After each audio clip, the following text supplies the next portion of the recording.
Thanks for joining me. I hope this blesses you greatly. It's fascinating in the study of people, how disoriented we can become. We look at something disastrous as God's unmercy, as his unlove. Yet, when all goes well, we either ignore God altogether or use it to prove that is how it is with God. All cake and ice cream, pleasure and no heartbreak. When the actual record of God and his dealings with us is examined in the Bible, we make an intriguing discovery.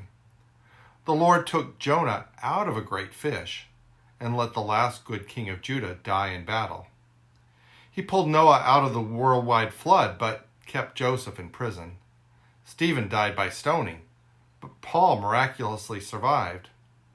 It all may seem so random in this universe of sin and grace, good and bad, success and failure, recovery and relapse. The odds are that you have faced both, lost and found, bitter and sweet, rejection and acceptance. What do you make of the God who rules over this universe filled with complicated and unpredictable outcomes? All hope rests in this one day in history when Christ, crucified, rose from the dead and became our everlasting Savior. If death and life could be his fate, who are we to think we can avoid death and life ourselves?